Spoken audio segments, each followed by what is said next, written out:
Hi, this is the African teacher, Morris Odhiambo, here in Nairobi, Kenya. Now, this week I was asked to comment on Operation Dudula, or the Dudula movement, an anti-immigrant movement that has emerged in South Africa following what have been called internationally the phase of xenophobic attacks.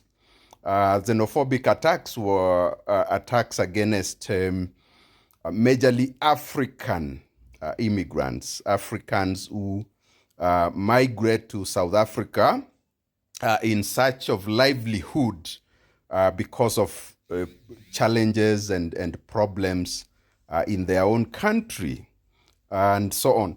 So I want to read the response that I gave. And then I will make reference to Paulo Freire, the Brazilian writer and educator, who talked about a phenomenon that I'm going to use to explain to you what is going on in South Africa. So my response was as follows. South Africans are a frustrated lot, and for good reason. When powerless people are frustrated, they tend to turn on other powerless people to vent. They cannot fight the system that puts them under subjugation because it wields the instruments of violence. The South Africans, the majority, have been watching a small group of elites accumulating wealth rapidly while they suffer. So here is where now I bring Paulo Freire. And this is what I said. Paulo Freire, the Brazilian educator, has discussed this phenomenon. And what Paulo Freire says, when oppressed groups turn on each other instead of the system that is oppressing them. Okay?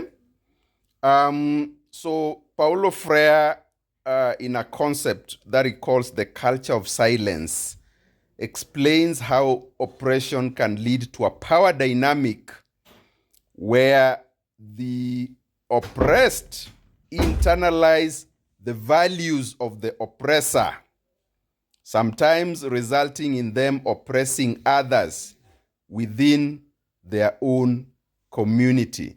So that is what Paulo Freire says about that phenomenon. It is the weak turning against the weak because they are unable to deal with the structural causes of their own oppressed position. I also explained that I never use the term xenophobia against South Africans because the term xenophobia tends to delegitimize their very genuine grievances against their exploiters and their oppressors. And you see what happened in South Africa is that the black elites basically joined with monopoly capital to oppress the majority blacks. And now every election in South Africa has become elections like in any other country in Africa where the only purpose is to legitimize power. So the elites don't work for you. This is a phenomenon across Africa. In fact, the elites share the same interests with our oppressors, those who colonized us, those who enslaved us. So they are not solving the problems that are there, the material conditions of the people.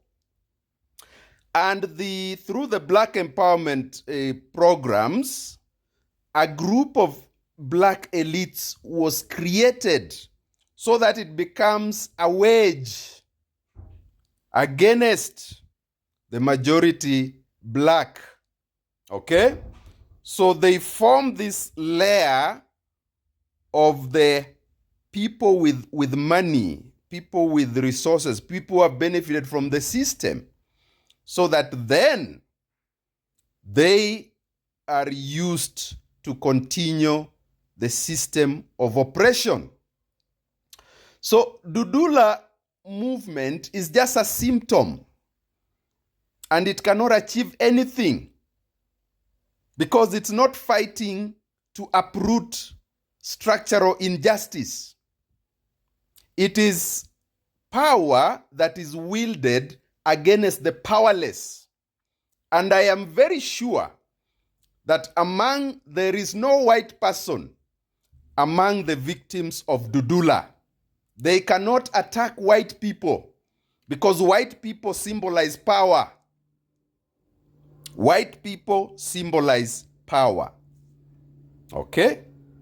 So for African people, avoid these reactionary movements that only make you attack fellow poor, powerless Africans. If we want to establish a continent-wide movement, which I am proposing and have been proposing for some time, then we must accept each other as Africans to fight the oppressors.